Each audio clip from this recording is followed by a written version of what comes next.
ओम नमो भगवते वासुदेवाय। ओम नमो भगवते वासुदेवाय। ओम नमो Recording in भगवते progress. वासुदेवाय।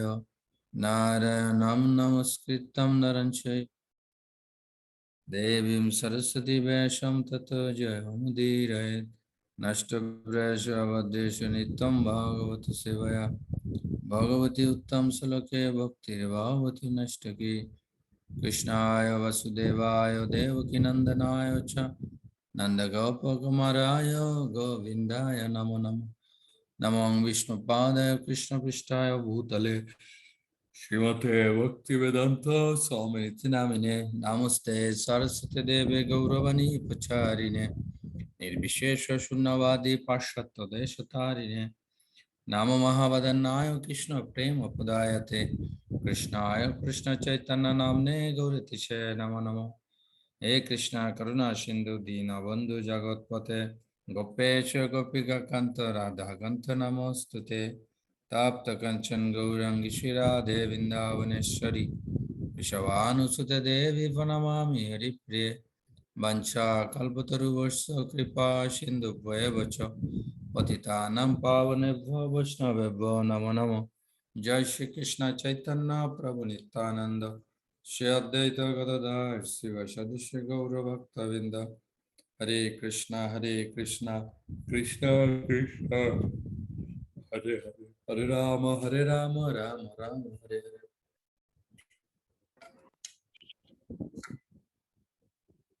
ओम करति वाचलं पंगुं लंघयते गिरिं यत्कृपातमहं वन्दे श्रीगुरुधरतरिणं श्रीचैतन्येश्वरं परमानन्दमाधवम्। यद्यपि तुमिहाओ जगत पावन तुम्हारे स्पर्श पवित्र है देवमुनिगण तथापि भक्त स्वभाव है मर्यादा रक्षण मर्यादा पालन है साधुर भूषण मर्यादा लंघने लके करे उपहास यह लोक परलोक दुह्य नाश।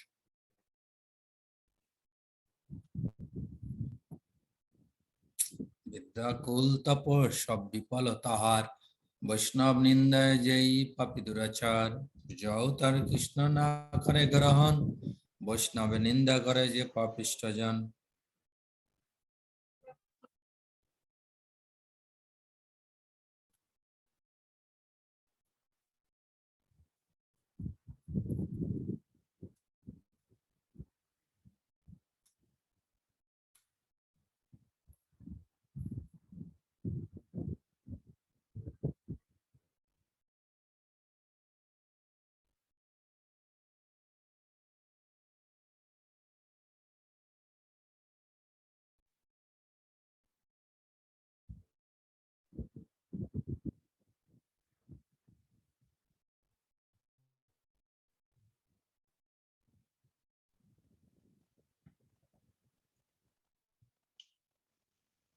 हरे कृष्ण प्रभु আপনার শ্রীচরণে প্রণাম রইল।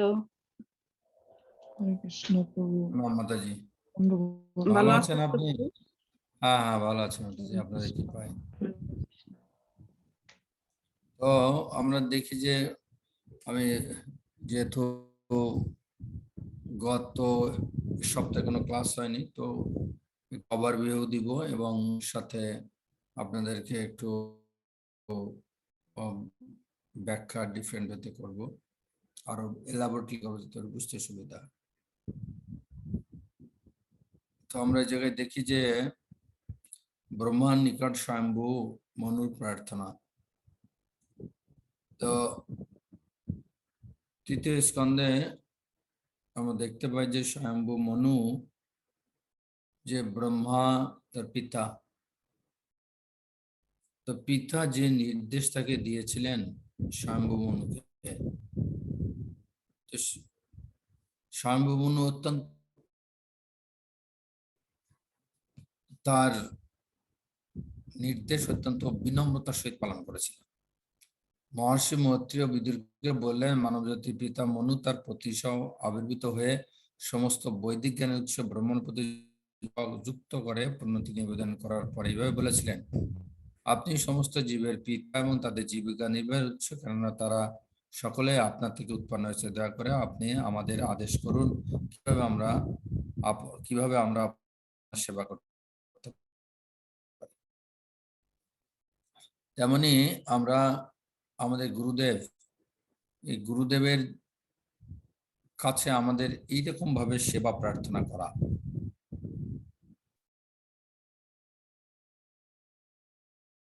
গুরুদেবের নিকট এই ভক্তদের কিন্তু আমরা সেবা প্রদান করি, কিন্তু আসলে সেবা প্রদান করা না, সেবা এরকম বিনম্র চিত্তে সেবার জন্য প্রার্থনা করা, দয়া করে আপনি আমার আদেশ করুন কিভাবে আমরা আপনার সেবা করতে পারি। এটা হচ্ছে প্রকৃত মনোভাব। এই জায়গায় গুরুদেব থাকেন না, মন্দিরে যখন গুরুদেব থাকেন না, তো মন্দিরে যে গুরুদেবের প্রতিনিধি থাকেন মন্দিরে, তো মন্দিরে এসে ভক্তদের এই ধরনের মনোবৃত্তি পোষণ করে সেবা, ভিক্ষা চাওয়ার মতো সেবা চাওয়া। কিন্তু আমরা মন্দিরে দেখি যে ভক্তরা সেবা দিলে অনেক সময়, আমি জেনারেলাইজ করছি না, অনেক সময় সেবা ভক্তরা দিলে সেই সেবা ভক্তরা অনেক সময় করার জন্য কি থাকে না, প্রস্তুত থাকে না। আবার কখনো কখনো কেউ এই সেবার যে মনোভাব, এটা কাল্টিভেট করা, এই মনোভাব, এই মনোবৃত্তি অনুশীলন করা, এটা খুব গুরুত্বপূর্ণ। কারণ ভগবান গুরু গৌরাঙ্গ সন্তুষ্ট হবে কিন্তু সেবাতে না, মনোভাবে। সেবাতে কখনো কেউ সন্তুষ্ট হয় না, কারণ এটা কাজ নয়। কোনো কাজ সম্পাদন করা সেটা আলাদা, এটা সেবা করা হয়। যে আমরা যখন দেখি বাইরে কেউ কর্ম করে, সে কর্ম সম্পাদন করে স্কিল দিয়ে, দক্ষতা দিয়ে, আর সে দক্ষতার জন্য সে অনেক কিছু পুরস্কার পায়। অনেকে তাকে প্রশংসা করে, অনেকে তাকে কোনো পুরস্কার দেয়। বাট আমরা যখন সেবা করি, তো আমাদের পুরস্কারটা কি? আমাদের পুরস্কার হচ্ছে এটাই, ওই মনোভাব যখন থাকে, ইভেন ব্যক্তির দক্ষতা না থাকুক, ইভেন ব্যক্তির সেবা করার সেই ধরনের যোগ্যতা না থাকুক,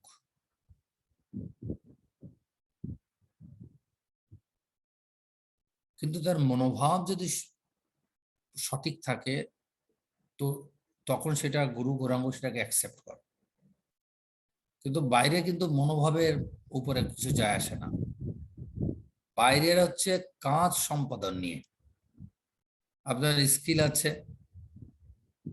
আপনার সামর্থ্য আছে, দক্ষতা আছে, সামর্থ্য আছে, আপনি সেই কার্য সুন্দরভাবে সম্পাদন করে এসেছেন, আপনাকে রিওয়ার্ড, পুরস্কার দিবে বা আপনাকে প্রশংসা করবে।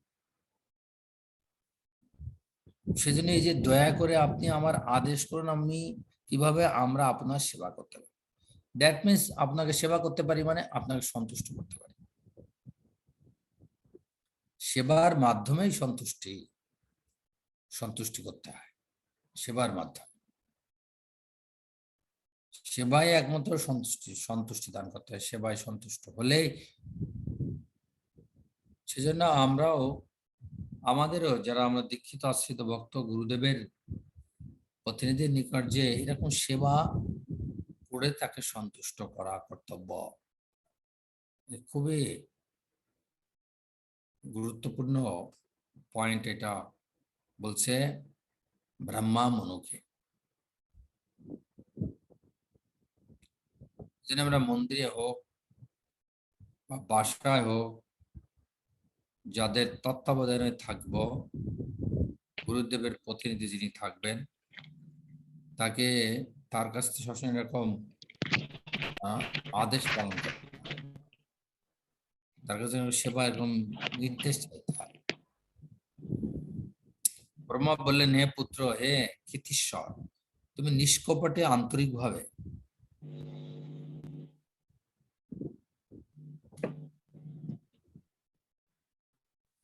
শিক্ষা লাভের জন্য আমার কাছে আত্মসমর্পণ করেছ, তাই আমি তোমার প্রতি অত্যন্ত প্রসন্ন হয়েছি। আমি তোমার উভয়ের সর্বাঙ্গীন মঙ্গল কামনা করি। আর নিষ্কপটে এজন্য সেবাও করতে হবে নিষ্কপটে, কারণ নিষ্কপট না হলে আপনি শিখতে পারবেন না।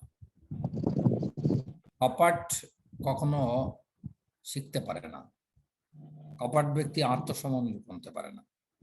এই জন্য নিষ্কপট না হলে, আন্তরিক না হলে, আত্মসমর্পণ ব্যক্তি না হলে কি করতে পারে না? অন্যকে প্রসন্ন করতে পারে না। প্রসন্ন করতে হলে, কাউকে প্রসন্ন করতে হলে নিষ্কপট থাকতে হবে, ভিতরে এক বাইরে আর এক না। দ্যাট মিনস লাভ পূজা প্রতিষ্ঠা যদি আশা থাকে তো আপনি কপট হয়ে যাবেন। নিষ্কপট থাকতে হলে লাভ পূজা প্রতিষ্ঠা ত্যাগ করতে হবে, তখনই আমরা ফুল, দ্যাট মিনস ফুল সম্পূর্ণ শরণাগত হওয়া। সম্পূর্ণ শরণাগত যদি আমরা হই, নিষ্কপট হই, তাহলেই কি করা যাবে?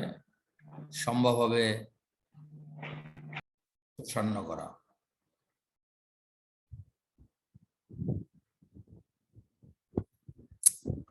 পিতার সঙ্গে পুত্রের সম্পর্ক আদর্শ দৃষ্টান্ত তুমি প্রদান করেছো। এখানে আদর্শ, কারণ ব্রহ্মা অত্যন্ত অত্যন্ত আদর্শবান একজন ভক্ত বলতে পারি, একজন ব্যক্তিত্ব বলতে পারি, অত্যন্ত আদর্শবান। তো তেমন আমাদের গুরুদেব, প্রত্যেকের যার যার গুরুদেব, দেখেন গুরু মহারাজ কত আদর্শবান, কিন্তু আমরা আমাদের সেই আদর্শ আমরা পালন করছি ঠিক মতো?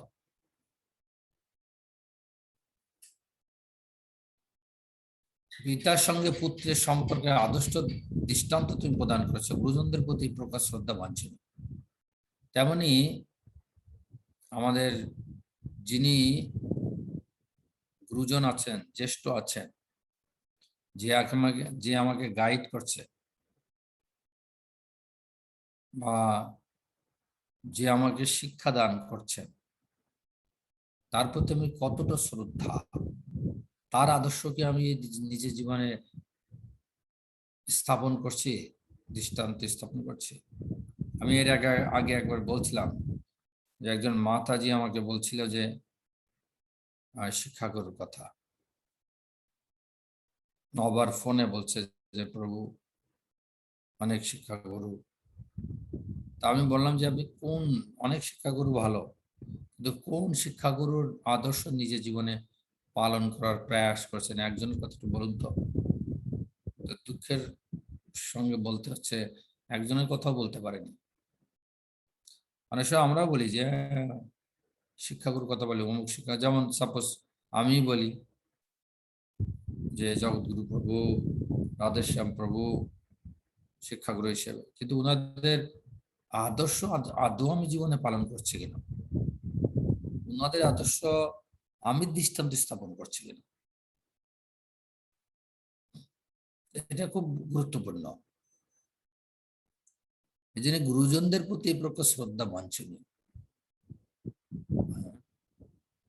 আর আদর্শ দৃষ্টান্ত, যেমন পিতা পুত্রের, দ্যাট মিনস গুরু মহারাজ যেসব আদর্শ স্থাপন করেছেন সেটা আমাদেরও স্থাপন করা উচিত।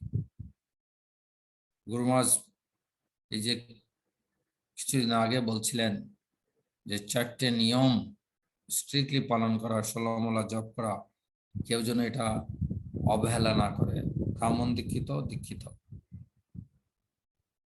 গুরু মহারাজের যে অসংখ্য গুণ আছে, কয়টা আমরা দৃষ্টান্ত স্থাপন করছি। গুরু মহারাজ বলছেন বৈষ্ণব অপরাধ না করতে, নিজেও করেন না, আমরা সেটা করছি।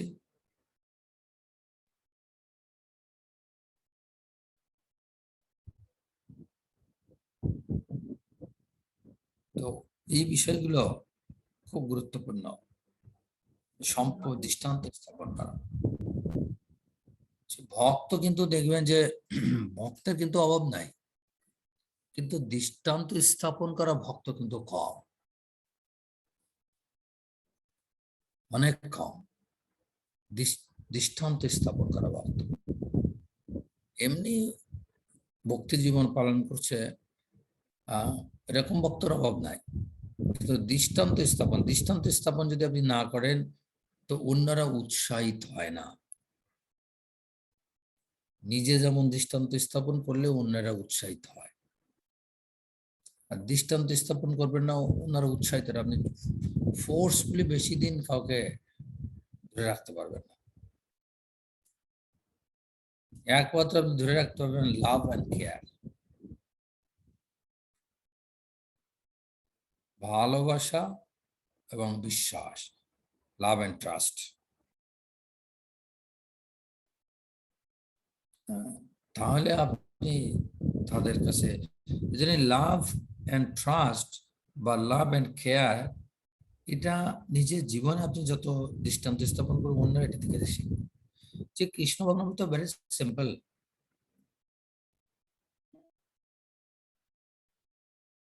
এজন্য ইংলিশে একটা কথা বলে, action is louder than speech.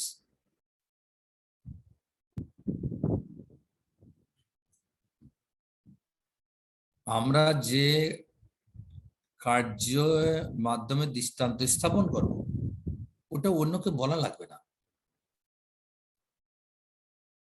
ওটা না বলেই আপনি করতে পারবেন। যেমন ধরুন আমি আপনাদেরকে বললাম, আরে প্রভু মাতাজি প্রভু ক্লাসে আসছেন না কেন, ক্লাসে আসছেন না কেন, ক্লাসে আসছেন না কেন।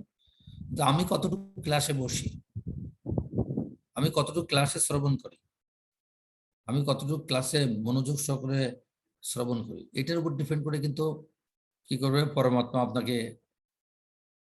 আপনি যতই বলেন দেখবেন যে সাম আর আদার একটা ডিস্টার্ব এসে পড়বে। তো সেই জন্য দৃষ্টান্ত স্থাপন, আদর্শ দৃষ্টান্ত। আমরা দেখি যে প্রভুপাদ যখন কুম্ভ মেলায় গিয়েছিলেন, কুম্ভ মেলায় যাওয়ার পরে প্রভুপাদ শিষ্যরা মঙ্গল আরতিতে উঠছিলেন না,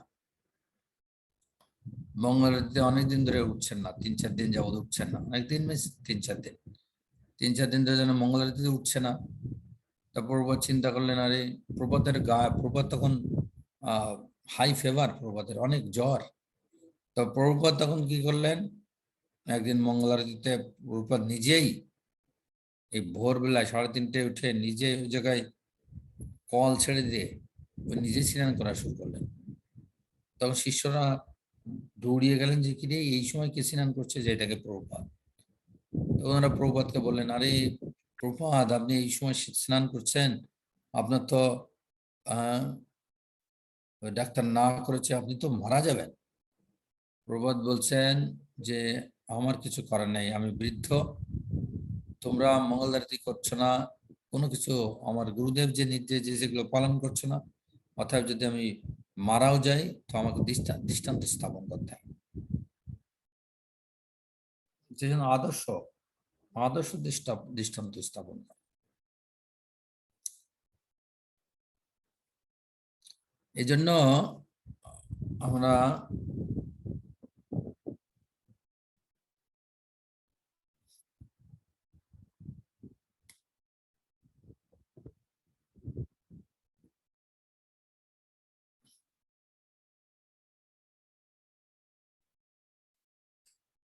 এই যে শরণাগত, আমরা দেখছিলাম যে সমর্পণ করা, শরণাগত মানে সবকিছু সমর্পণ করা, কোনো কিছু নিজের কাছে সংরক্ষিত না করা, তাকে বলে সমর্পণ। এটা আমি অনেকবার বলেছি, এদিকে আমি যাচ্ছি না। তো স্বয়ম্ভু মনুকে যখন ব্রহ্মা বলেছেন, তো ব্রহ্মা বলেছেন যে 2টা জিনিস তুমি ঠিক মতো করবে। কারণ ব্রহ্মা স্বয়ম্ভু মনুকে, স্বয়ম্ভু রাজা ছিলেন, বলছে তুমি রাজ্য যখন পরিচালনা করবে তার ভিত্তি হবে শাস্ত্র, আর তুমি যা বলবে তার ভিত্তি হবে শাস্ত্র।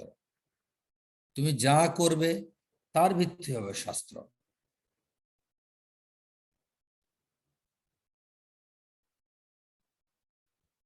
এই একটা কথা উনি বলেছেন, গুরুত্বপূর্ণ কথা,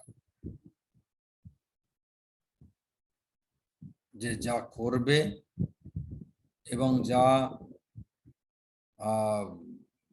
যোগ্য করবে বা যা কিছু করবে সেগুলো অবশ্যই শাস্ত্রীয় উপর ভিত্তি করে করতে হবে। বলা থেকে শুরু করে এই নীতি, শাস্ত্রীয় নীতি মেনে চলতে হবে, এবং রাজ্য পরিচালনা করতে গেলেও তাই। খুব গুরুত্বপূর্ণ। এই জন্য আমাদের জীবনও তাই, যারা দীক্ষিত ভক্তদের জীবনে এগুলো পালন করা। সংসার পালন করতে হবে শাস্ত্রের ভিত্তিতে, নিজের ইচ্ছা মতো না। শাস্ত্র কিভাবে বলছে, নিজে কার্য করতে হবে শাস্ত্রের ভিত্তিতে, কথা বলতে হবে শাস্ত্রের ভিত্তিতে।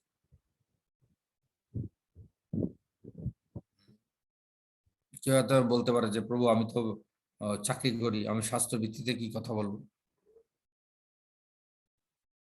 এই জায়গায় তো আমার কোম্পানির ভিত্তিতে কথা বলতে হবে, শাস্ত্রের ভিত্তিতে না। কোম্পানির ভিত্তিতে আপনি কথা বলেন, শাস্ত্রের ভিত্তিতে কথা বলবেন কি? আপনি মিথ্যা কথা বলবেন না, চিটিং করবেন না, প্রতারণা করবেন না, মিথ্যা কথা বলবেন না, ঠকাবেন না, অবৈধ কোনো বিষয়ে আপনি জড়িত থাকবেন না। এগুলো শাস্ত্রের ভিত্তি। চাকরি করে না ব্যবসা করো।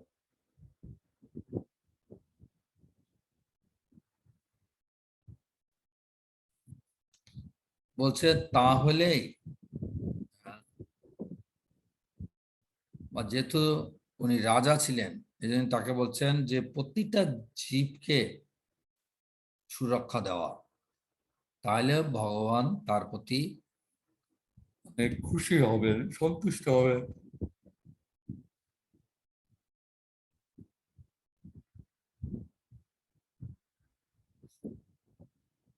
আমি গত ক্লাসে বলেছিলাম মিথ্যা অহংকারের কথা।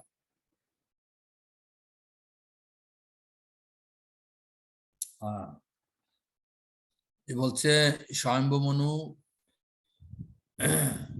স্বয়ম্ভু মনু প্রশংসা করছেন ব্রহ্মাকে, হৃদয় থেকে কৃতজ্ঞতা প্রকাশ করছেন।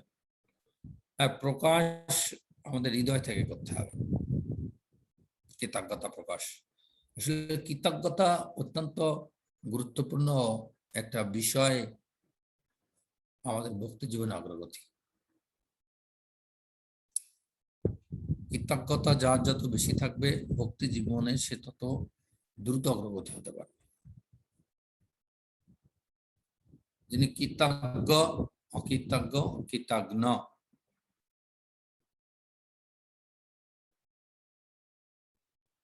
কৃতজ্ঞ মানে যে উপকারের উপকার স্বীকার করে, অকৃতজ্ঞ মানে যে উপকারের যে উপকার স্বীকার করে না। আর কৃতজ্ঞ মানে উপকার করার পরেও যার দোষ ত্রুটি থাকে তাকে বলা হয় কৃতজ্ঞ। এই জন্য ঈর্ষা, যখন ছোটদেরকে ভুল ধরিয়ে দেওয়া হয়, কনিষ্ঠকে যখন ভুল ধরিয়ে দেয় জ্যেষ্ঠ, তখন তার ভিতরে ঈর্ষা থাকে, ঈর্ষান্বিত হয়ে যায়। কাউকে কারেকশন করলে ইমিডিয়েটলি ঈর্ষান্বিত হয়ে যায়। সবার ভিতরে এই ধরনের কি আছে, টেন্ডেন্সি আছে।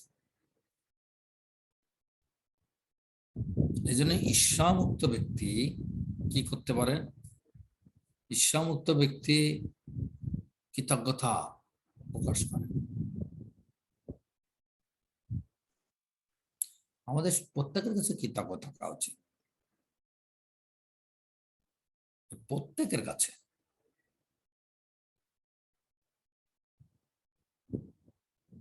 হয়তো কারোর সাথে আমার সম্পর্ক এরকম সুন্দর না থাকতে পারে, বাট স্টিল কৃতজ্ঞ থাকা উচিত। ইস্কনের প্রতিটা ভক্তের কাছে কৃতজ্ঞ থাকা উচিত, প্রভুদের কাছে কৃতজ্ঞ থাকা উচিত।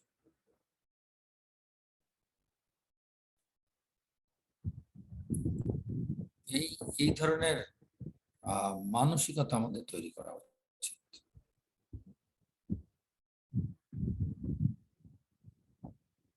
তাহলেই আমরা গুরুদেবের যে আদর্শ ওটা স্থাপন করা সম্ভব হবে, তাছাড়াই সম্ভব হবে না।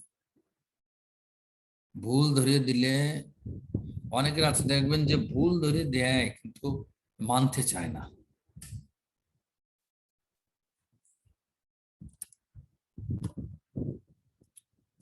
ভুল ধরে দেওয়ার পরেও মানতে চায় না। আমরা একজন আরেকজনকে দেখুন, ভেরি সিম্পল একটা উদাহরণ দেই। ধরুন এই জায়গায় কেউ আছেন, তার সন্তান ভালো করেছে, যে কোনো বিষয়ে ভালো করেছে, তো তার পিতামাতা কিন্তু খুশি হবে। কিন্তু তার আবার রিলেটিভ বা তার পরিচিত বা তার এরকম ঘনিষ্ঠ কেউ কারোর সন্তান যদি ভালো করে, তো তার প্রশংসা করা কঠিন হবে যদি ঈর্ষা থাকে। ইভেন ভক্তদের ভিতরে আমরা দেখি, এটা যে আমরা প্রভুপাদের সময় ছিল না তাও না। যখন তমাল কৃষ্ণ মহারাজ প্রভুপাদের শিষ্য, যিনি বিশেষ করে আমাদের সংকীর্তনের বুক ডিস্ট্রিবিউশনের মেইন লিডার ছিলেন, তো এলে মন্দিরে তখন এরকম সংকীর্তন আগেই বেড়ে যেত 2 বাস। তো কোনো বাস ফার্স্ট হতো, কোনো বাস সেকেন্ড হতো, থার্ড হতো, এরকম। তো এক টিম চিন্তা করছে যে আরে কোনোভাবে ফার্স্ট হতে পারি না, আগে যেতে পারি না। ওরা আগে যে আমাদের সাথে যায়, যে আগে ডিস্ট্রিবিউট করে ফেলে অনেক ম্যাগাজিন, অনেক গ্রন্থ। তো কি করেছে, একবার সকালে তাদের বাসের চাকার যে পাঞ্চার করে দিয়েছে, হাওয়া ছেড়ে দিয়েছে, টায়ার থেকে হাওয়া ছেড়ে দিয়েছে যাতে ওরা যেতে না পারে। হাওয়া ঠিক করে যেতে যেতে টাইম লাগবে। প্রভাতের কানে যখন গেছে, প্রভাত বলছে দেখো কম্পিটিশন ভালো, কিন্তু সেটা ট্রান্সিডেন্টাল কম্পিটিশন, সেটা এরকম ঈর্ষাপরায়ণের, এটা জড়জাগতিক কম্পিটিশন ঠিক নাই। তো এই ধরনের বৃত্তি আমাদের যে নেই, তা প্রভাতের সময় ছিল। আমাদের হৃদয় যত পরিষ্কার না হবে, তো আর একজনের উন্নতি আমাদেরকে অনেক পীড়া দিবে।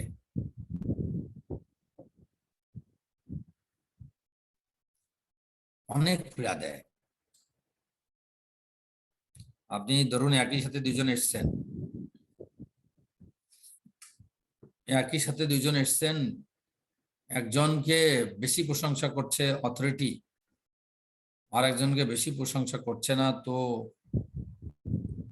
যাকে বেশি প্রশংসা করছে না, তো তার অবস্থা কি হবে?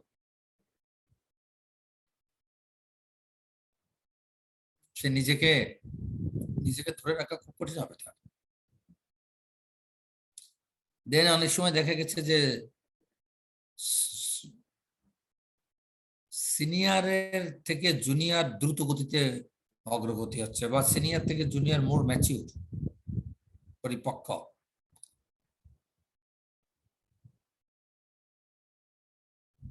তখন জুনিয়রের প্রশংসা দিন দিন বাড়ছে, সিনিয়রের বাড়ছে না।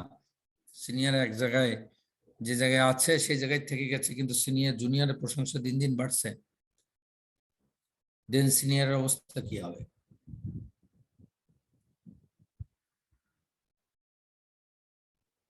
এই জন্য কম্পিটিশনে আমাদের যাওয়া উচিত নয়, কারণ কম্পিটিশনে যাওয়া মানে ঈর্ষা। কম্পিটিশন মানে ঈর্ষা।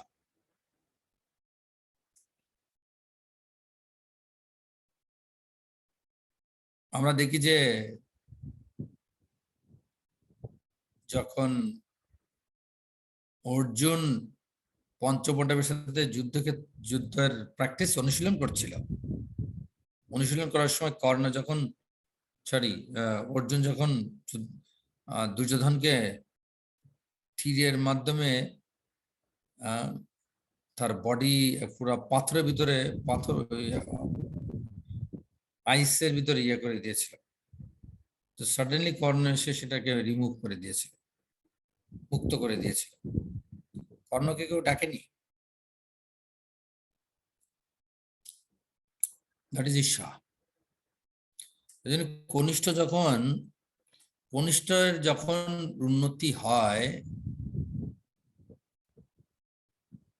দেখছেন যে আপনার সামনে থেকেই কনিষ্ঠ অনেক দূর দূর করে দ্রুত গতিতে অগ্রগতি হয়ে যাচ্ছে, আপনার তুলনায় তার অ্যাক্টিভিটিস, তার ভক্তি, তার অ্যাক্টিভিটিস, এভরিথিং দেখছেন যে দ্রুত অগ্রগতি হচ্ছে। তো সিনিয়রের কি চিন্তা করা উচিত?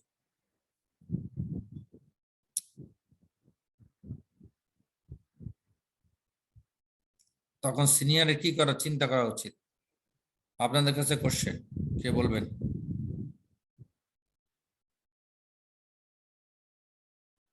যে জুনিয়র আপনার থেকে বেশি অগ্রগতি হয়ে যাচ্ছে, তখন সিনিয়র কি চিন্তা করবেন?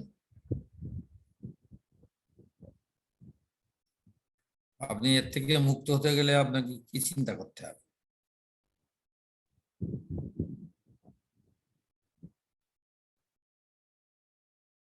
কেউ বলবেন? কেউ যদি বলতে চান বলতে পারেন, আমি তো বলবোই। রত্নেশ্বর মাধব দাস প্রভু, বলুন।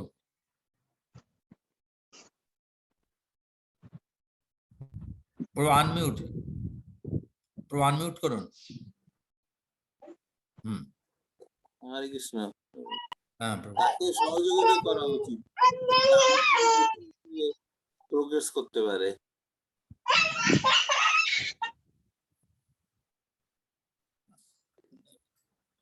প্রভু বলছেন যে তাকে সহযোগিতা করা উচিত যাতে সে আরো বেশি প্রোগ্রেস করতে পারে। আর কেউ আছেন? গুড আনসার, এটাই হওয়া উচিত। যে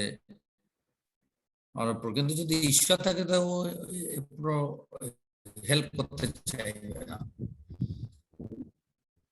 সাপোজ যদি আমরা দেখি যে ধরুন আমার সাথে, আমি খুলনা মন্দিরে যাই, খুলনা মন্দিরে সবাই আমার প্রশংসা করে, বাট আমার জুনিয়র সাপোজ দয়াময় প্রভু খুলনা মন্দিরে গেল, কিন্তু দেখলাম যে আমার থেকে দয়াময় প্রভু প্রশংসা বেড়ে যাচ্ছে, তখন আমি দয়াময় প্রভুকে যাওয়া স্টপ করে দেবো, বলবো ঠিক আছে এখন আমি যাচ্ছি, আপনার যাবো, যেতে হবে পরে, আমি বলবো যখন যেতে হবে। তো যদি ইচ্ছা থাকে তো এই ধরনের মেন্টালিটি, বাট যদি ইচ্ছা না থাকে তো দয়াময় প্রভুকে আরো সাপোর্ট দিবে, ঠিক আছে আপনি ভালো করছে, ওই জায়গায় আপনাদের মন্দিরে অনেক ভক্ত উপকৃত হচ্ছে, তো আপনি একটু টাইম দেন। বাট আমাদের একটা ক্লাসে জগৎগুরু বলেছিলেন, রাধেশ্যাম প্রভুর একটা ক্লাসে, নাম ছিল সিলেট ক্যাম্প। জগৎগুরুকে এরকম একটা কোশ্চেন করেছিল, তো জগৎগুরু উত্তর দিয়েছিল, অনেক সুন্দর উত্তর দিয়েছে। এটাই হওয়া উচিত যে সিনিয়রের এই ধরনের মনোভাব থাকা উচিত। কি মনোভাব? যে না, পূর্ববর্তী জন্মে সে আমার থেকে বেশি ভক্তি করেছে, এই জন্য এই জন্মে এসে সে, আমি যদিও সিনিয়র বাট স্টিল সে দ্রুত অগ্রগতি হচ্ছে, কারণ পূর্ব জন্মে সে অনেক আমার থেকে অনেক বেশি এগিয়ে রয়েছে, অ্যাডভান্স হয়েছে। যদিও সে আমার জুনিয়র, কিন্তু পূর্ব জন্মে সে ভক্তি করার ফলশ্রুতিতে এই জন্মে পরে এসেও আমার থেকে বেশি অগ্রগতি হয়ে যাচ্ছে। এইটা হচ্ছে মেইন। এই ধরনের কনভিকশন, যদি এই ধরনের দর্শন যদি আমরা নিজেকে বুঝাই, নিজেকে বলি, তাহলে মনকে ঈর্ষা থেকে একটু হলেও এর থেকে সরে আসা যাবে। এই ভক্তি আমাদের ভগবদ গীতা অনুযায়ী, এই ভক্তি আমাদের শুধু এই জীবনে শুরু হয়েছে তা না, অনেক জন্ম সংসিদ্ধি, অনেক জন্ম ধারা। ভগবদ্গীতা বলছেন 6th চ্যাপ্টারে যে অভ্যাসেন পূর্ব দেহি কাম, আমরা পূর্ব দেহে অভ্যাস করেছি।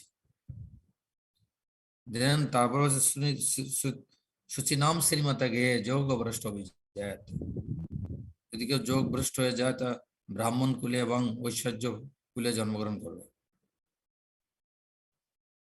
কিন্তু কোন জিনিস আমাদেরকে আটকে রাখে? এই জন্য গুরুদেব আমাদের কি করেন, আমাদের ভিতরে দস্যু আছে,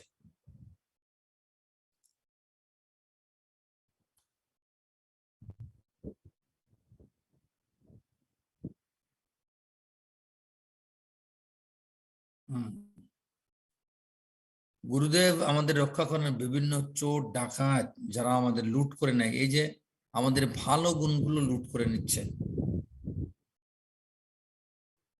ডাকাতি করে নিচ্ছে। ডাকাত যেমন সম্পদ হরণ করে নেয়, চোর যেমন ভালো জিনিস চুরি করে নিয়ে যায়, দামি বস্তু। হ্যাঁ, এই জন্য এই দামি বস্তু চুরি করার জন্য আর এর থেকে সুরক্ষা দেওয়ার জন্য আমরা বিভিন্ন সিকিউরিটি গার্ড রাখি, বিভিন্ন প্রোটেকশনের বিভিন্ন যন্ত্র রাখি, সিসি ক্যামেরা থেকে শুরু করে অনেক কিছু রাখি এখন। তেমনি গুরুদেবও, আর সেটা কি দিয়েছেন গুরুদেব আমাদের, কি কি কি জিনিস আমাদের ভালো জিনিস কারা লুট করে নিয়ে যায়, চোর ডাকাত লুট কারা?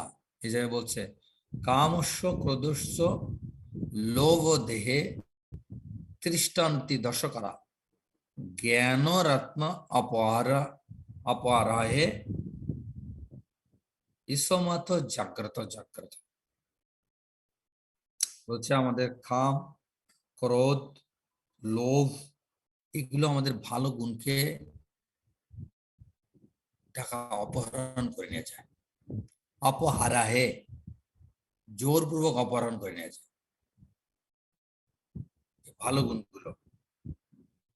এই জন্য গুরু আমাদের কি করে, গুরু এই বিভিন্ন যে নিয়ম দিয়েছে, বিধি দিয়েছে, এই বিধি আছে as like a protection. গুরুদেবের নির্দেশ as like a protection.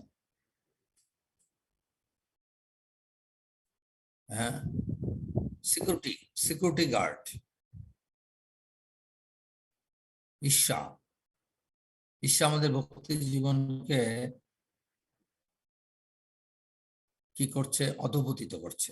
কাম আমাদের ভক্তি জীবনকে অধঃপতিত করছে, ক্রোধ অধঃপতিত করছে, এই জ্ঞান অপহরণ করে নিয়েছে, অধঃপতিত করছে ভক্তি জীবনের অবস্থকাল হয়ে দাঁড়াচ্ছে। সেজন্য গুরুদেব আমাদের কি বলছেন, গুরুদেবের নির্দেশনা, গুরুদেবের বিভিন্ন নির্দেশনা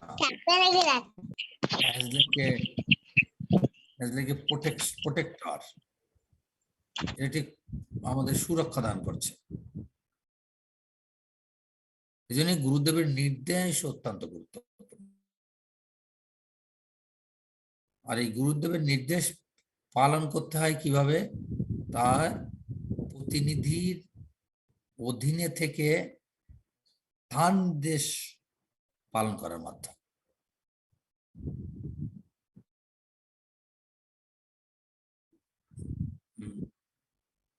এই জন্য এর আগে আমরা একটা দেখেছি, আমি বলছিলাম যে দৃষ্টান্ত স্থাপন করা, গুরুদেব যে দৃষ্টান্ত স্থাপন করছেন, এই জন্য গুরুদেব যে আমাদেরকে নির্দেশনা দিচ্ছেন, ওইটা আমরা যখন পালন না করব তখন আমরা কিন্তু এই চোর ডাকাত লুটেরা দ্বারা লুণ্ঠিত হয়ে যাবে আমাদের ভালো গুণ। গুরুদেব বলছেন বৈষ্ণব অপরাধ করো না, আমরা বৈষ্ণব অপরাধ করবো, তাহলে সিকিউরিটি গার্ডের যে নির্দেশনা যদি আমরা পালন, সিকিউরিটি গার্ড যদি সুন্দরভাবে সিকিউরিটি যদি না দেয়, প্রোটেকশন না দেয়, তো স্বাভাবিকভাবে সবকিছু লুণ্ঠন করে নিয়ে যাবে। এই গুরুদেবের যে নির্দেশনা, এটা as like a security guard, as like a protector. আমরা যত এটা ভালোভাবে পালন করব তত আমাদের সুরক্ষা থাকবে। গুরুদেবের প্রতিনিধি নির্দেশ যত সুন্দর করে পালন করব তত আমাদের প্রোটেকশন থাকবে। যিনি কাম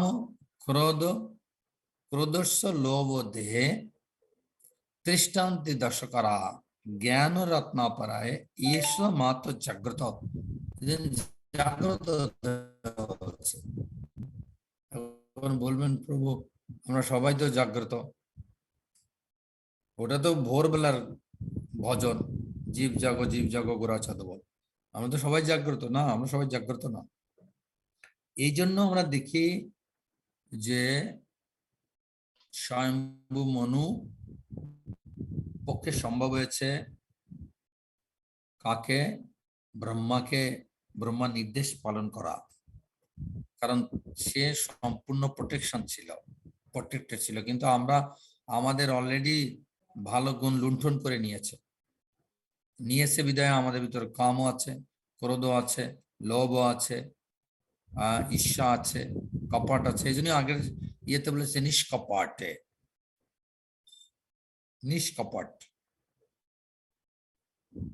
এই জন্য যত আমরা গুরুদেবের নির্দেশ পালন করব তত আমরা এই চোর লুণ্ঠন রূপ, ডাকাত রূপ যে খারাপ গুণগুলো তারা আমাদেরকে ভালো গুণগুলো কি করে লুণ্ঠন করতে পারবে না। এর জন্য ব্রহ্মাকে যেমন, এই জন্য যে সন্তুষ্টি, আপনি যার অধীনে থাকবেন, যার অধীনে আপনি সেবা করবেন, যার অধীনে আপনি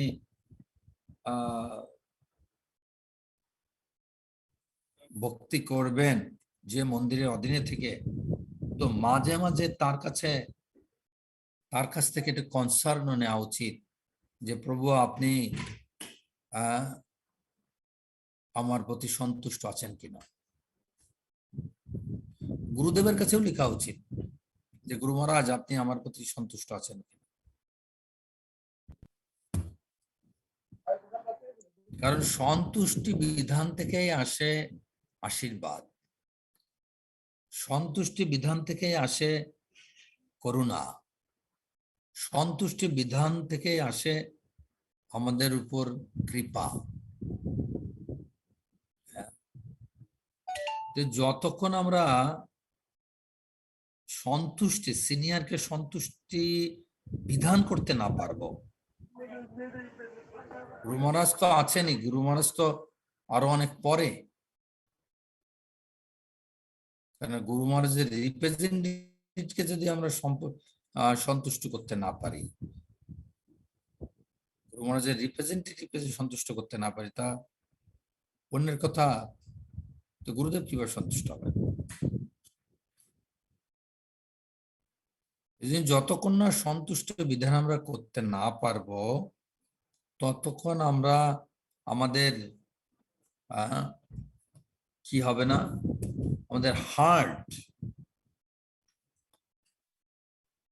আমাদের যে হৃদয় পরিষ্কার হবে না,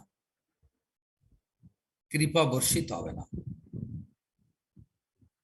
অনেক সময় দেখবেন যে আপনি এমন একটা সেবা দিয়েছেন একজনকে, এই সেবাটা এমন সুন্দরভাবে করেছে যে আপনি অটোমেটিক তার উপর সন্তুষ্ট হয়েছেন, বলা লাগে না। তার পরিশ্রম, তার সেবা করার ডেডিকেশন, এগুলো কি করে যে আপনাকে অটোমেটিক সন্তুষ্ট করে দেয়।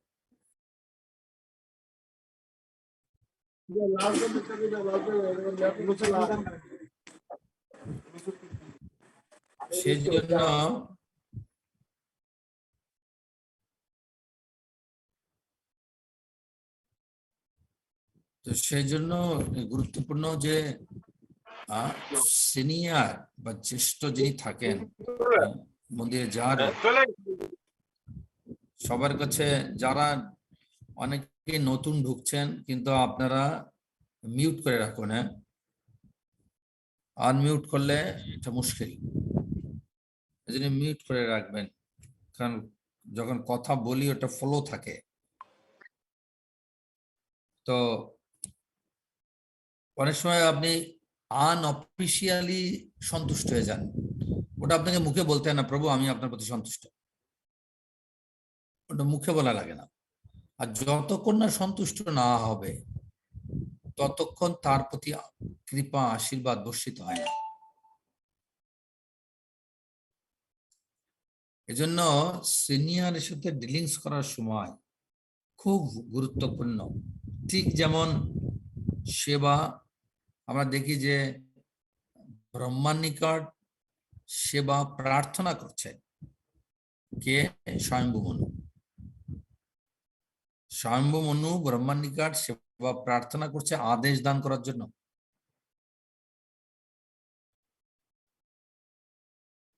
আমাদের রিজলেন্স রাধানাথ স্বামী মহারাজ বলছেন যে সেবা ভগবানকে সন্তুষ্ট করে না, সেবা করার যে মনোভাব, এই মনোভাব ভগবানকে সন্তুষ্ট করে। সিনিয়রের সাথে জ্যেষ্ঠকে সন্তুষ্ট যদি আপনি না করেন, বা যার তত্ত্বাবধানে আপনি সেবা করছেন,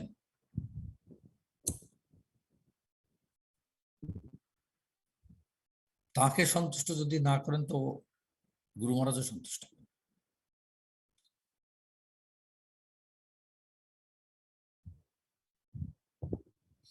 এই জন্য অনেক সময় আমরা দেখি যে কোনো ব্যক্তি যখন সন্তুষ্ট হয়, তো তার ফেস দেখলে বোঝা যায় সে আমার প্রতি কতটা সন্তুষ্ট না সন্তুষ্ট না।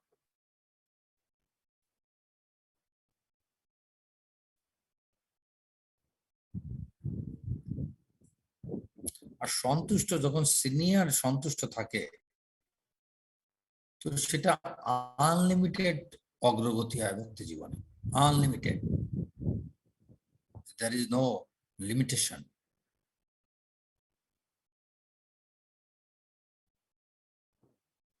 তো সৎস্বরূপ মহারাজ আমাদের প্রভুপাদের ডিসাইপল, আপনারা সৎস্বরূপ মহারাজকে সবাই চেনেন, অনেকগুলো গ্রন্থ আছে, বিশেষ করে প্রভুপাদের যে বায়োগ্রাফি উনি রচনা করেছেন।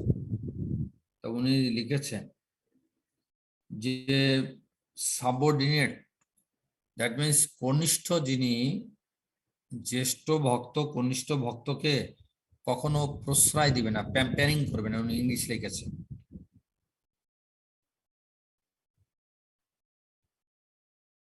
বলছেন যে, আমি ইংলিশটা পড়ি, don't please subordinate by pampering them, but guiding them the right path.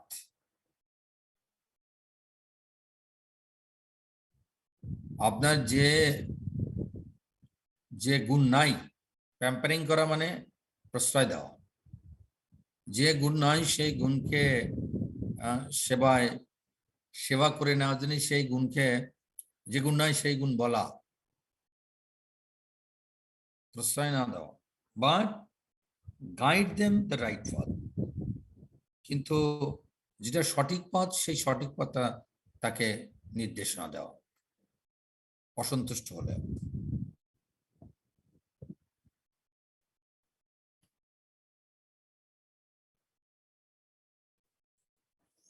এই জন্য অনেক সময় কি করেন, আমরা অনেক সময় বুঝতে পারি না। কখনো কখনো একবার রাধেশ্যাম প্রভুর একটা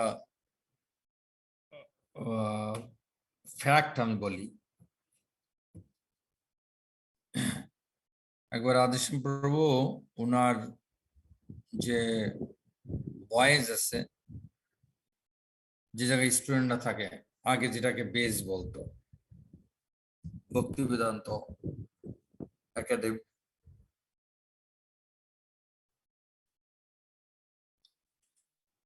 স্টুডেন্টদের জন্য। তো উনি 1 বছর বললেন যে কাউকে প্রচার করতে হবে না, বললেন কাউকে প্রচার করতে হবে না। উনি বললেন যে বয়েলিং দ্য মিল্ক, এবছর আমরা সবাই শুধু বিভিন্ন ধরনের সেমিনারের মাধ্যমে নিজেদেরকে উন্নত করব, এবছর প্রচার বন্ধ। তো অনেক ভক্ত সহমত হয়নি, না প্রভু প্রচার করলে অনেক প্রচার করা যাবে, কিভাবে চৈতন্য মহাপ্রভু বলেছেন যে পৃথিবীতে আচ্ছাদ নগরাদি গ্রাম সর্বত্র প্রচার হবে মোর এই নাম। আপনি বলছেন 1 বছর প্রচার করো না প্রভুপাদ, আমাদের ইস্কন তো প্রচার মুখী।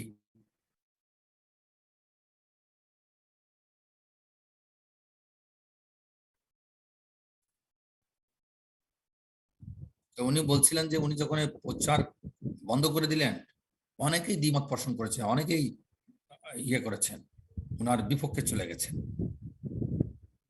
কিন্তু যে করে হোক প্রচার উনি স্টপ রেখেছেন।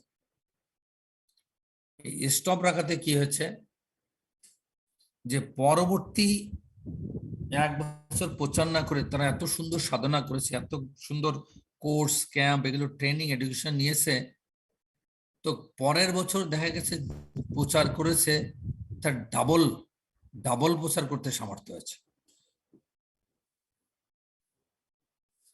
আর শুধু তাই নয়, যে ধরনের প্রচার করলে যে ধরনের ভক্ত তৈরি হয়, তো 1 বছর প্রচার না করে তারা এমন অস্ট্রেটি করেছে যে পরের বছর আরো বেশি এক্সাম্পলারি ভক্ত তৈরি হয়েছে। তো দ্যাট মিনস বোঝানোর কথা যে সিনিয়র যখন বলেছে, তো তার ভিতরে একটা অন্তর্নিহিত কারণ আছে। জুনিয়র অপশন বুঝতে না পেরে দেখা গেল কি করেন যে এটাকে মেনে নিতে চান না। এই জন্য সিনিয়র প্লিজের উপরে, কারণ আমরা কিন্তু গুরুদেবের থেকে অনেক দূরে। যদিও গুরুদেব অন্তর্যামী, আসলে বেসিক্যালি গুরুদেব অন্তর্যামী তখনই যতক্ষণ না আমরা গুরুদেবের নির্দেশ অক্ষরে অক্ষরে পালন করব। কারণ গুরুদেব হচ্ছে চৈত্য গুরুর বহিরাঙ্গ প্রকাশ। চৈত্য গুরুর হৃদয়ে থাকে, তার বাইরের প্রকাশ হচ্ছে গুরু মহারাজ। সেই জন্য আমাদের যেহেতু আমরা নির্দেশ ওইভাবে পালন করতে পারি না, সেজন্য আমাদের কি করা উচিত, গুরুদেবের যে প্রতিনিধি আছেন তার যে নির্দেশনা সেটাকে ঐকান্তিক ভাবে পালন করা। গুরুদেবের মন্দির, গুরুদেবের যে প্রতিনিধি মন্দির কর্তৃক, যাকে জিবিসি হোক আর জিবিসি ন্যাশনাল কমিটি হোক, তার থেকে যে একজন প্রতিনিধি দিয়েছেন, সেই প্রতিনিধির নির্দেশ অত্যন্ত দৃঢ়তার সহিত আর অত্যন্ত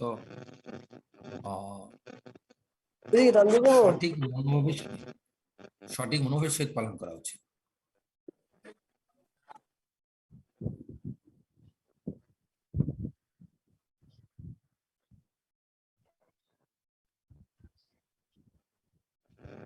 সঠিক মনোভাবের সহিত পালন করা উচিত, খুব গুরুত্বপূর্ণ।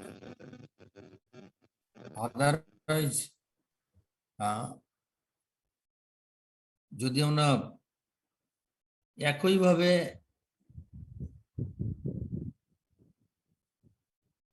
গুরুদেব যেমন স্যাটিসফ্যাকশন থাকবে, সিনিয়রকে স্যাটিসফ্যাকশনের বা সন্তুষ্টি বিধানের আমাদের যেমন কর্তব্য, আবার জুনিয়রকে সন্তুষ্টি বিধানের কর্তব্য।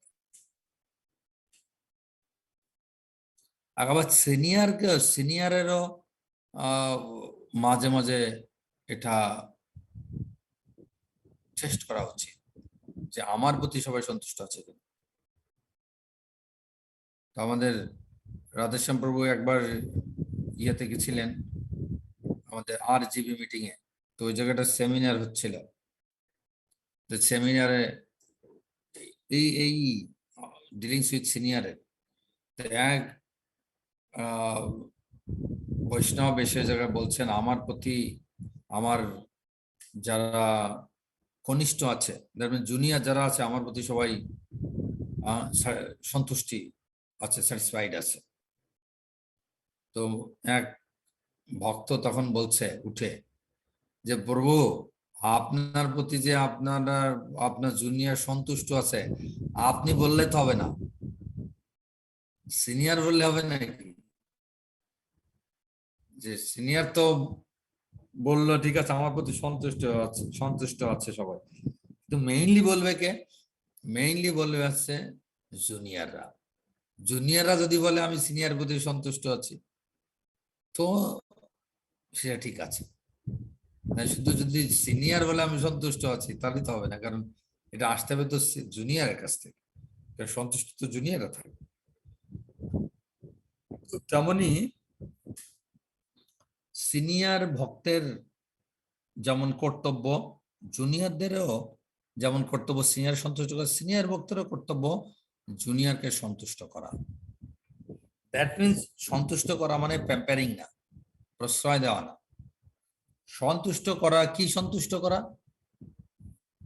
যে সিনিয়রের প্রথম দায়িত্ব কি? সিনিয়রের ফার্স্ট দায়িত্ব হচ্ছে যখন জুনিয়রের সাথে তার ইন্টারাকশন হবে, ফার্স্ট দায়িত্ব তার সাধনাকে জিজ্ঞাসা করা।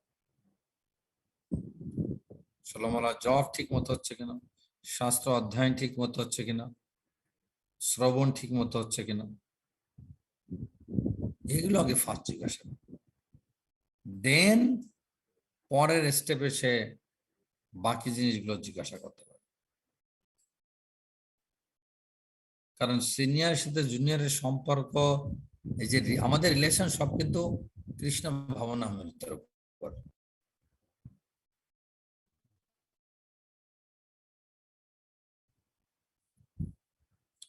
কৃষ্ণ ভাবনামৃত ছাড়া আমাদের কোনো, যেমন গুরুদেবের সাথে আমাদের সম্পর্ক এটার উপরে, শিষ্যের গুরুদেবের সাথে কি সম্পর্ক? এই কৃষ্ণ ভাবনামৃত।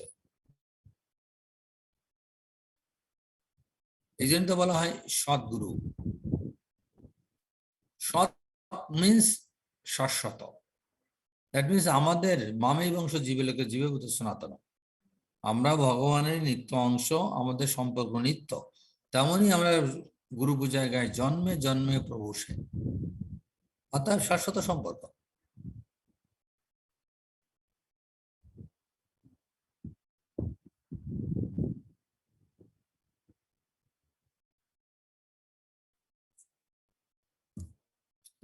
সেজন্য এই জায়গায় কিন্তু শুধুমাত্র সন্তুষ্ট বিধান এমন নয়, শুধু দীক্ষা গুরুকে সন্তুষ্ট করা এমন নয়।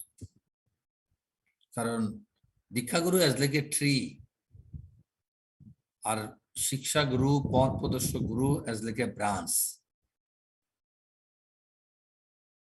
তো সেই জন্য শিক্ষা গুরু, পথ প্রদর্শক গুরু, ইভেন সমমান যারা আছে, ইকুয়াল যারা আছে, ইভেন সবাইকে সবাইকে সন্তুষ্ট বিধান, প্রীতি বিধানের তাদের স্যাটিসফ্যাকশন, তাদের প্লিজ, এটা খুব গুরুত্বপূর্ণ।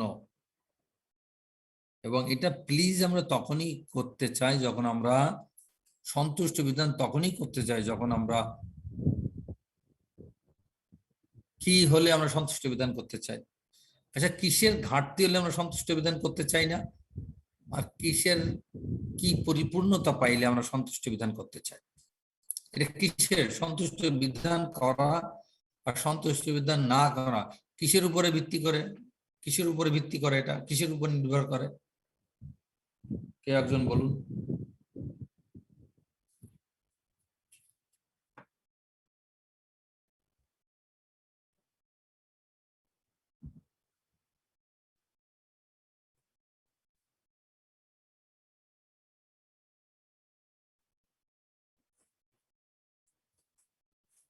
কিসের উপরে ভিত্তি করে আমরা একজনকে সন্তুষ্ট করতে, কিসের উপরে ভিত্তি করে, কিসের উপর নির্ভর করে একজনকে আমরা সন্তুষ্ট করতে চাই আর একজনকে সন্তুষ্ট করতে চাই না? কিসের উপর নির্ভর করে?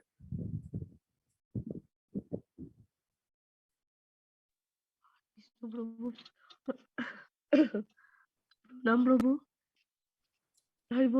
হ্যাঁ বলুন মাতাজি। হ্যাঁ মাতাজি। প্রভু, যখন গলাটা ভেঙে গেছে, যখন আমরা কাউকে হ্যাপি মানে কাউকে ভালোবাসি তখন তাকে সন্তুষ্ট করতে চাই। যখন আমরা কাউকে ভালোবাসি তখন সে সন্তুষ্ট হলো কি হলো না এটা যায় আসে না। মাতাজি এক্স্যাক্টলি টু দা পয়েন্টে বলেছে। এটা রিলেশনের উপর ডিপেন্ড করে। ভালোবাসা যত গভীর থাকে তত সন্তুষ্ট করার প্রয়াস তত গভীর থাকে, আর ভালোবাসা যত শ্যালো থাকে, হালকা থাকে, তত সন্তুষ্ট। আর ভালোবাসা যখন থাকে না তখন সন্তুষ্ট সন্তুষ্ট করা সন্তুষ্ট না করা কোনো যায় আসে না।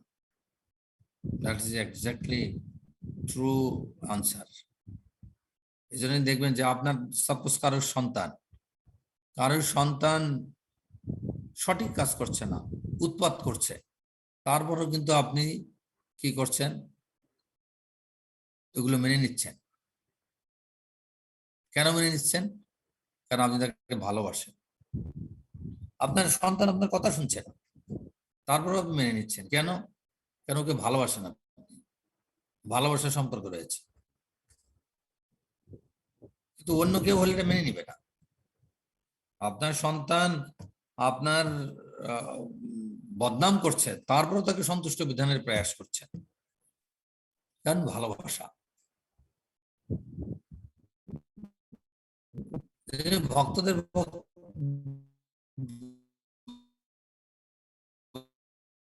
ভক্তের দেখবেন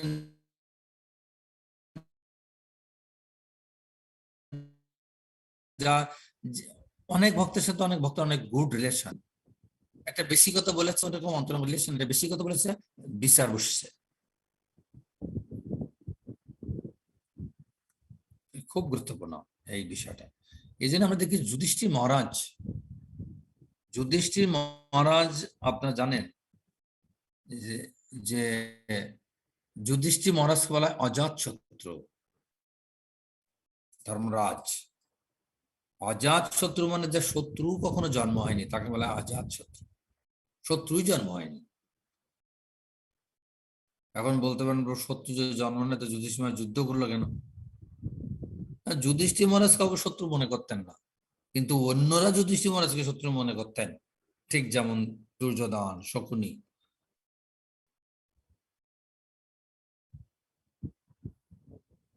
যুধিষ্ঠির মহারাজ কখনো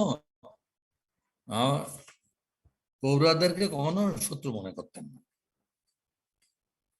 এজন্য যখন যুধিষ্ঠির মহারাজ সম্রাট হলেন তখন ধৃতরাষ্ট্র আর গান্ধারী যুধিষ্ঠির মহারাজের কাছে থাকলেন।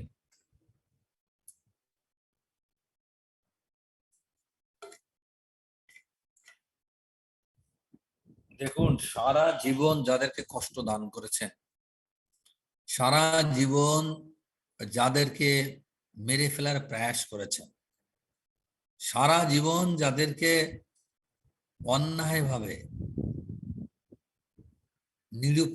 নিপীড়ন করেছেন,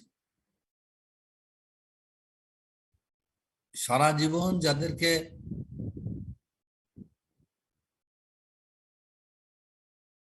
ডমিনেট করেছেন, আর সেই যুধিষ্ঠির মহারাজ যখন কি হয়েছেন, সম্রাট হয়েছেন, আর ধৃতরাষ্ট্র গান্ধারী তাদের সেই রাজপ্রাসাদে রয়েছেন, আর প্রতিদিন যখন সম্রাট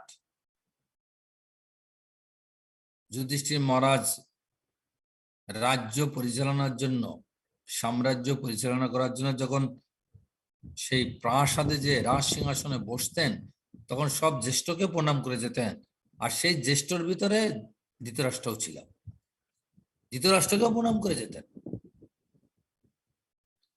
আপনি চিন্তা করুন, আপনি চিন্তা করি যে আমরা তো ভক্ত, আমাদের কোনো জ্যেষ্ঠ যদি এরকম দিনের পর দিন, আপনার ধরেন আমাদের মন্দিরে মনে করেন কোনো জুনিয়রকে দিনের পর দিন অত্যাচার করে তাকে হত্যা করা থেকে শুরু করে সব ধরনের ষড়যন্ত্র করেছি, যখন সেই ব্যক্তি যখন টেম্পল প্রেসিডেন্ট হবে, আমু থাকবো, সেও টেম্পল প্রেসিডেন্ট হয়ে গেল, তখন আমাকে কি করবে? আমাকে কেউ করলো, করার পরে আমি টেম্পল প্রেসিডেন্ট হলাম, ধরেন আমাকে এরকম কোনো ভক্ত 10-15 বছর ধরে টর্চারিং করলো, ডমিনেট করলো, হত্যা করার জন্য কনস্পিরেসি করলো, ষড়যন্ত্র করলো, আর সামার আদার আমি একসময় টেম্পল প্রেসিডেন্ট হয়ে গেলাম, তখন ওই ব্যক্তিকে কি করবো? সবার আগে কি করবো? ওই সিনিয়র ব্যক্তিকে আমি প্রণাম করব, যে ঠিক আছে আমি টেম্পল প্রেসিডেন্টের এখন যে কার্য শুরু করব, প্রণাম করে যাই।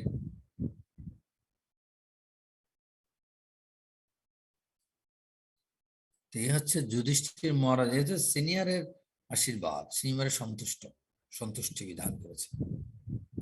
বিশাল কোয়ালিটি, অর্ডিনারি কোয়ালিটি না। এই জন্য আমরা দেখি ভাগবতম সম্পূর্ণ সদাচারে ভরপুর। ভাগবতম যদি আপনি ডিপলি অধ্যয়ন করেন, তো আপনি সদাচার সব পাবেন এই জায়গায়। এই জন্য আমরা সদাচার যত ভালো করে পালন করব, তত আমাদের ভগবত ভক্তির রাস্তা ক্লিয়ার হবে। আর সদাচারকে যত আমরা উপেক্ষা করব, তো আমাদের ভগবত ভক্তির রাস্তা আস্তে আস্তে বাধা প্রাপ্ত হতে থাকে।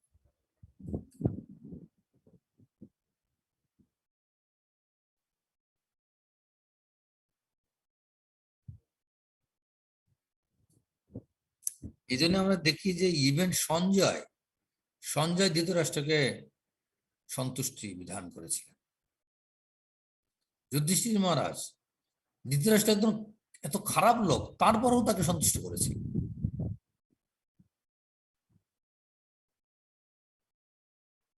এই জন্য আমাদের চার ধরনের ব্যক্তি আমাদের সিনিয়র হন, যাদের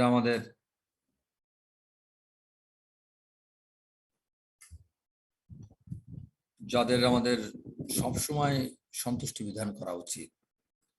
এক হচ্ছে এজ, যার বয়সে সিনিয়র, 2 অভিজ্ঞতায় সিনিয়র, 3 পজিশনে সিনিয়র, পদবিতে সিনিয়র,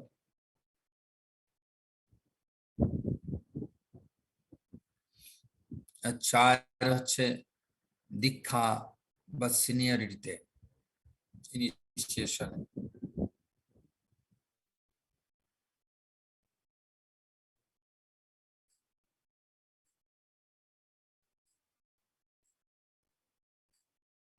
এই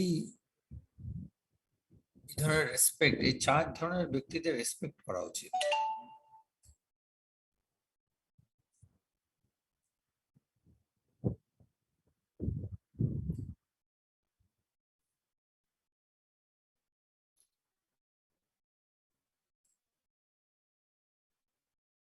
যারা আমাদের এজে, এজন্য এজে যদি বড় হয়, ইভেন নন ডিভোটি, তাও আমাদের রেসপেক্ট করা উচিত।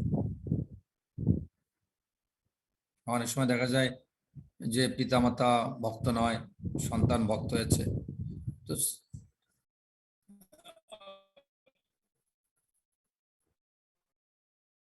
ওই ধরনের রেসপেক্ট করে না, ওটা ঠিক নয়। প্রণাম করে না, বাসায় যে ওই ধরনের, যে ধরনের সম্মান প্রদান করা উচিত, সেই ধরনের সম্মান প্রদান করা হয় না, এটা ঠিক নয়। এই যে শাস্ত্র কি করে না, শাস্ত্র অনুমোদন করে না। এই জন্য 4 ধরনের ওদেরকে কি করা উচিত, প্রণাম করা উচিত। ফার্স্ট হচ্ছে age, then second experience, third seniority, fourth position.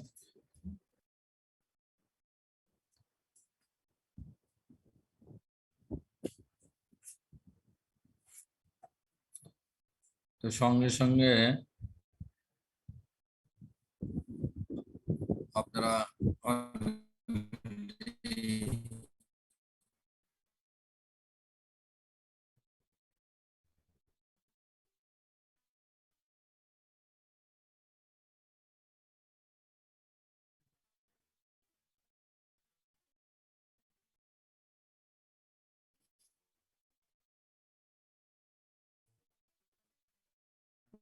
জেনেছেন যে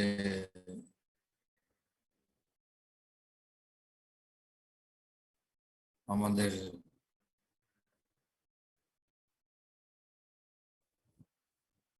কিছু কার্যকলাপ সম্পর্কে আপনারা জানছেন।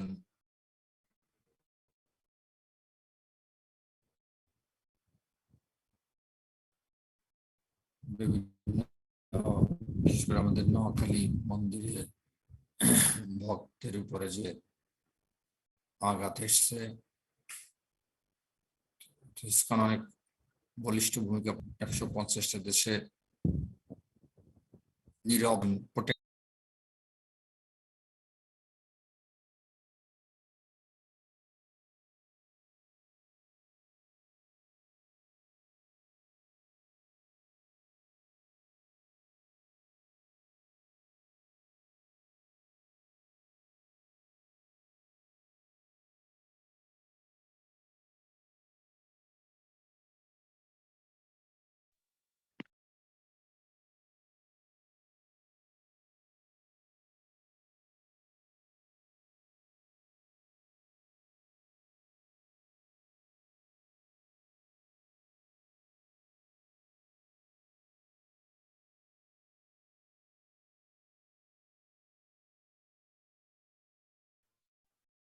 প্রভুপাদের কৃপা এবং সব ভক্তদের যে আসলে প্রভুপাদের বিগ্রহটা পুড়িয়ে দিয়েছে, এটা সারা পৃথিবীর লোক অত্যন্ত নির্মম যে আচরণ করেছে, এটা সারা পৃথিবীর লোক অত্যন্ত কষ্ট পেয়েছে এবং অত্যন্ত ব্যথিত হয়েছে, তাদের হৃদয় ভেঙে গেছে প্রকাশ। যেন সবাই খুব কষ্টের যে বহিঃপ্রকাশ সেটা প্রকাশ করছেন বিভিন্নভাবে। এরকম হওয়াটা উচিত নয়। যে কলিযুগ, গুরু মহারাজ বলছেন কলিযুগ মিন্স সব অপোজিট ভাবে চলবে, যা কিছু হবে সেটা বিপরীত ভাবে চলবে। এই জন্য সবাই আমরা প্রার্থনা করবো ভগবানের কাছে, নরসিংহদেবের কাছে, যেন সব মন্দিরগুলো সুরক্ষা থাকে, সব মন্দিরের ভক্তরা সুরক্ষা থাকে, সব ভক্তদের সুরক্ষার জন্য। শুধু মন্দির নাই, গৃহ এবং যে সব জায়গায় সব ভক্তদের সুরক্ষা থাকে, নরসিংহদেব যেন কৃপা করেন তাদের প্রতি। ওকে, কারো যদি কোনো কোশ্চেন থাকে বলুন, কারণ 1.5 ঘন্টা হয়ে গেছে। এটা আরেকটা ক্লাস হবে, আরেকটা ক্লাস হলে শেষ। খুব ইন্টারেস্টিং আছে, যদি কারো কোনো কোশ্চেন থাকে। আনন্দেশ্বর প্রভু বলুন। আনন্দেশ্বর হরে কৃষ্ণ প্রভু, দণ্ডবত প্রণাম। হ্যাঁ, ধন্যবাদ প্রভু। আপনার চরণে এবং ক্লাসে উপস্থিত সমস্ত ভক্তের শ্রীপাদ প্রণাম। আমাকে ক্ষমা করবেন, আমি যথাসময়ে ক্লাসে উপস্থিত থাকতে পারছিলাম না, কারণ আমাদের সিঙ্গাপুরের পক্ষ থেকে ভক্তদের উদ্দেশ্যে নৃসিংহ কবচম প্লাস নরসিংহ প্রার্থনা করা হয়েছিল, সেই জন্য অংশগ্রহণ করতে হয়েছিল। সমস্যা নেই। হ্যাঁ, তো আমি যতক্ষণ ক্লাস শুনেছিলাম, তো তার মধ্যে একটা আমার জানার বিষয় ছিল যে আমরা তো সাধারণত আমি এর আগে দেখেছিলাম 6 ধরনের অপরাধীকে হত্যা করলে কোনো সমস্যা নেই। তো এর মধ্যে যারা অন্যের ঘরে আগুন দেয় তারা এর মধ্যে ইনক্লুডিং আছে। তো আমরা দেখতে পাই দুর্যোধন তাদেরকে পুড়িয়ে মারার চেষ্টা করেছিল পঞ্চপাণ্ডবকে, এবং যদিও ধৃতরাষ্ট্র সেটা করে নাই, কিন্তু ধৃতরাষ্ট্র তাদেরকে এই ধরনের কার্যকে তারা ধৃতরাষ্ট্র সাপোর্ট দিয়েছিল। তো ক্ষত্রিয় হিসাবে এখানে আমাদের যে ইয়ে করতো পঞ্চপাণ্ডবের যে বড় ভ্রাতা, তো উনি কিভাবে সেটাকে মেনে নিয়েছিলেন এবং উনি কিভাবে ক্ষমা করে দিয়েছিলেন? উনি তো যুধিষ্ঠির পুত্র মহারাজ। হিসেবে, না যুধিষ্ঠির মহারাজ, ওনাকে তো ক্ষমা করার কথা ছিল না। উনি কিভাবে যুধিষ্ঠির ক্ষমা মহারাজ। করলেন? হ্যাঁ যুধিষ্ঠির মহারাজের কথা বলছি আমি, বলছি যে উনি কিভাবে ক্ষমা করে দিলেন? উনি তো ক্ষত্রিয়, সেই হিসেবে তো উনি রাইট। ক্ষমার অযোগ্য ছিলেন। সে বিষয়টা যদি আসলে আসলে প্রভুপাদ লিখেছেন, যেমন অর্জুনের কথা লিখেছেন প্রভুপাদ প্রথম অধ্যায়ে পাবেন, এবং প্রভুপাদে একটা দিয়েছেন, লেকচারেও বলছেন, লেকচারটা আমার কাছে আছে এবং আপনি পাবেন ইউটিউবে অ্যাভেলেবেল, প্রভুপাদের ভগবদ্গীতার উপর। বলছেন অর্জুন বৈষ্ণব ছিলেন, তো বৈষ্ণব যখন থাকেন তো যুধিষ্ঠির মহারাজও বৈষ্ণব ছিলেন। তো বৈষ্ণব যখন থাকেন তো বৈষ্ণবের স্বাভাবিকভাবে হৃদয়ে দয়ার প্রভাব বেশি থাকে, করুণার প্রভাব বেশি থাকে। আর বৈষ্ণব উত্তম ভক্ত কখনো দেখেন না যে শত্রু মিত্র, শত্রুম চ মিত্রম চ, মান অপমান, তুল্য নিন্দা স্তুতি দেখেন না। এবং তার একটা কি না দৃষ্টি, ঈর্ষা না তার। কখন আপনি ক্রোধ, ঈর্ষা এগুলো না আসলে অন্যকে ক্ষতি করা যায় না। তো যে যুধিষ্ঠির মহারাজ ক্ষত্রিয়, এটা ঠিক, ক্ষত্রিয় ধর্ম পালন করছেন, যেমন আমরা ব্রহ্মচর্য পালন করছি, বাট আমাদের কিন্তু ব্রহ্মচর্য স্থিতি না। ব্রহ্মচর্য কিন্তু আমাদের স্থিতি না, আমাদের স্থিতি কি শুদ্ধ ভক্তি। আর শুদ্ধ ভক্তি মানে এর থেকে মুক্ত, নির্মৎ সারানাম সতা, নির্মৎ সারা, অন্যকে ক্ষতি করার কোনো প্রশ্ন আসে না। তখন উত্তম ভক্ত কি দেখে? উত্তম ভক্ত দেখে ওর কোনো দোষ নেই, আত্মা তো শুদ্ধ, দেখে ও গুণ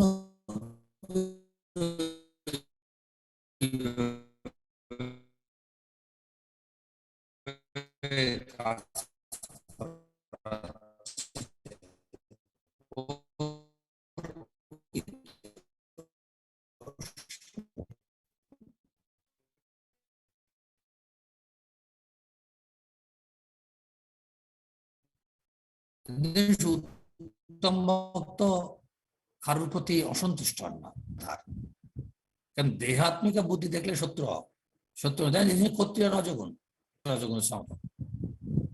আর উৎকলিট পিওর এবং দিব্য, অর্থাৎ ওর কোনো দোষ নাই, গুণ ওকে এইভাবে কার্য করাচ্ছে। প্রাকৃতিক ক্রিয়া মানে নি গুণই করবেন সর্বস্ব। এই জন্য উনি এই গুণের দ্বারা পরিচালিত হচ্ছে বলে ওনাকে শত্রু দেখে না, বরং মিত্রই দেখে। তো তেমন যুধিষ্ঠির মহারাজও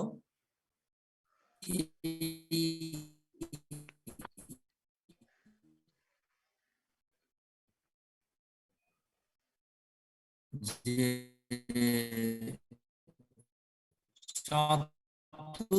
বর্ণ এই ক্ষত্রিয় ছিলেন, যেহেতু তার ঊর্ধ্বে, বাট যখন আপনি ক্ষত্রিয়দের বৈশিষ্ট্য তাই। কিন্তু যুধিষ্ঠির মহারাজ যেহেতু এই গুণের ঊর্ধ্বে ছিলেন, সেহেতু যুধিষ্ঠির মহারাজ তাকে এইভাবে প্রণাম করতে পারতেন, এইভাবে তাকে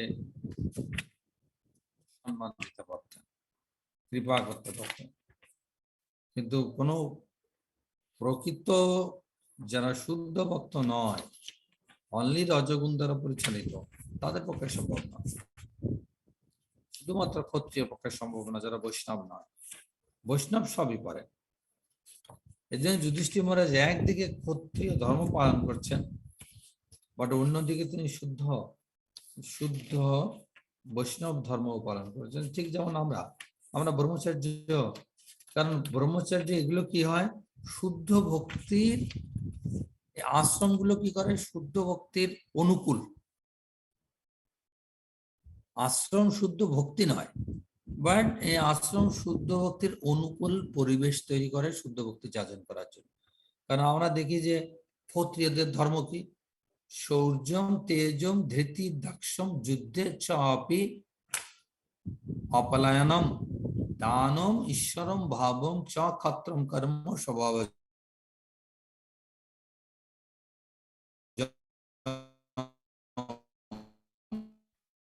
শৌর্যম পরাক্রম তেজো তেজ ধৃতি ধৈর্য দক্ষম কর্মে কুশল যুদ্ধে যুদ্ধে চ আপনি অপলায়ন যুদ্ধে পলায়ন করে না। আর কি দান ও ঈশ্বরম ভাবম, অন্যকে দান করার ঈশ্বরের ভাব থাকে, ঈশ্বর ভাব থাকে তার ভিতরে, যে আমি কর্তা, আমি প্রভু। এ হচ্ছে ক্ষত্রিয়ের কর্ম। কিন্তু যুধিষ্ঠির মহারাজের এগুলো কোনোটাই ছিল না, ঈশ্বরম ভাব ছিল না, দান ছিল। এই জন্যই ওয়ান হ্যান্ড তিনি ক্ষত্রিয় আর আদার হ্যান্ড তিনি শুদ্ধ ভক্ত। ওকে প্রভু, আনন্দ প্রভু। হ্যাঁ প্রভু, তাহলে বুঝতে পারলাম যে উনি দুইটা ভূমিকায় ছিল। একটা হলো ক্ষত্রিয়ের যুধিষ্ঠির মহারাজ, আর একটা হলো উনি বৈষ্ণব। তো ওনার বৈষ্ণবের গুণাবলীর কারণেই উনি ক্ষমা করতে পেরেছিলেন। রাইট। তো আমাদের Right. কোনো বৈষ্ণব যদি আমাদের কোনো বৈষ্ণব যদি এরকম ভূমিকায় থাকেন, আহ, আহ, বর্তমান যুগে যে ক্ষত্রিয় যে প্রশাসনিক কার্য যদি উনি যদি থাকেন, তো তখন যদি কোনো বৈষ্ণবের উপর অত্যাচার হয়, তো উনি যদি এরকম যুধিষ্ঠির মহারাজের মতো মনোভাব থাকে, তো ওই রকম অত্যাচারিত ব্যক্তিকে যদি উনি ক্ষমা করে দেন, তাহলে সেটা কি ঠিক হবে?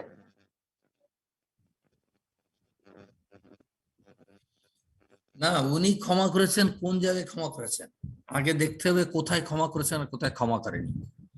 যুধিষ্ঠির মহারাজ কিন্তু যুদ্ধক্ষেত্রে ক্ষমা করেনি, যুদ্ধের পরে ক্ষমা করেছেন। তো এমন না যে যুদ্ধক্ষেত্রে ঠিক আছে, যুদ্ধক্ষেত্রে কিন্তু না হলে এত লোক কিভাবে বধ হলো। যুধিষ্ঠির মহারাজ তো যুদ্ধ করে তাদেরকে সৈন্যদের বধ করেছে, তখন তো ক্ষমা করেনি, ক্ষমা করেছেন কখন? যুদ্ধের পরে। তো যদি কোনো বৈষ্ণবের উপর আক্রমণ হয়, তো অবশ্যই তাকে আমরা কি করব না, আমরা তাদেরকে আক্রমণ করব না, বাট আক্রমণ করলে প্রতিহত করার আমাদের কর্তব্য, সুরক্ষা, নিজের সুরক্ষার জন্য এটা কর্তব্য, প্রতিহত করা। কিন্তু প্রতিহত হয়ে গেছে, আপনার আক্রমণ নেই, সারেন্ডার করেছেন, তখন আপনাকে ক্ষমা করতে হবে। তখন আপনি ফার্দার তাকে আক্রমণ করতে পারবেন না, অলরেডি ধর্ম এস্টাবলিশ হয়ে গেছে। কৃষ্ণ অলরেডি ধর্ম এস্টাবলিশ করেছেন, যুধিষ্ঠির মহারাজ সম্রাট। বাট এই ধর্ম এস্টাবলিশ করার পরেও কিছু যে অধার্মিক ব্যক্তি রয়েছে, তাদেরকে আপনি ওইভাবে পানিশমেন্ট, তাদেরকে ক্ষমা করা কর্তব্য, তাদের উপর আক্রমণ করা কর্তব্য নয়, যারা অলরেডি শরণাগত হয়ে গেছে। এই জন্য আমরা যুদ্ধে দেখি, ইভেন ক্ষত্রিয় ধর্ম দেখেন, যুদ্ধে যারা সারেন্ডার করে তাদেরকে কিন্তু পানিশমেন্ট দেয় না, যদি সে ভিন্নভাবে ওটাকে ইয়ে না করে। তারপরেও কিন্তু দেখেন, যেহেতু তাদের রিলেশন ছিল, কিন্তু এটা বৈষ্ণব ধর্ম কত উন্নত এটা প্রুফ করেছে। ইভেন ধৃতরাষ্ট্র ভীমকে আলিঙ্গন করতে যে কেমন একটা, কৃষ্ণ বলল না, ভীম আলিঙ্গন করবে না, তার এরকম মূর্তি বানায় দিক, তাকে আলিঙ্গন করবে। তারপর তাকে কিভাবে সে চাপ দিয়ে মূর্তি গুঁড়ো করে ফেললো। তার ভিতরে ওই ধরনের স্বভাব রয়েছে। বাট স্টিল বৈষ্ণব যখন দেখছে যে না,